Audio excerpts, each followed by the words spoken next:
যোগ্যতা বনাম জনপ্রিয়তা, এই যুদ্ধে হারিয়ে যাচ্ছে দেশের ভবিষ্যৎ। একবার শুনে দেখুন, আপনি ভাববেন। আর আপনার কাছে অনুরোধ রইল সম্পূর্ণ ভিডিওটা দেখার জন্য। একটা ছোট্ট জেলা পরিচালনা করতে লাগে একজন আইএএস, আর আইএএস হতে গেলে বছরের পর বছর কঠিন পরিশ্রম, ত্যাগ আর ধৈর্য। আর আমরা কি করি?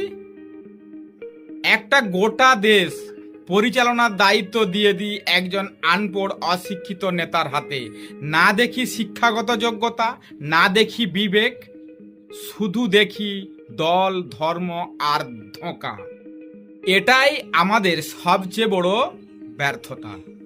আমরা বিশ্বাস করি মুখের বুলি, ফাঁকা আওয়াজ আর প্রতিশ্রুতিতে। যেখানে প্রয়োজন ছিল দক্ষ নেতৃত্ব, সেখানে তুলে দিয়েছি অজ্ঞাত অহংকারকে। আর সেই ভুলের মূল্য দিচ্ছে গোটা দেশ প্রতিদিন, কোনো না কোনো বাহানা, কোনো না কোনো অজুহাত খাড়া করে। আপনাদের কাছে অনুরোধ রইল চ্যানেলটি সাবস্ক্রাইব করে পাশে থাকা বেল আইকনটা প্রেস করতে ভুলবেন না। আর হ্যাঁ, পুরো সম্পূর্ণ ভিডিওটা দেখবেন।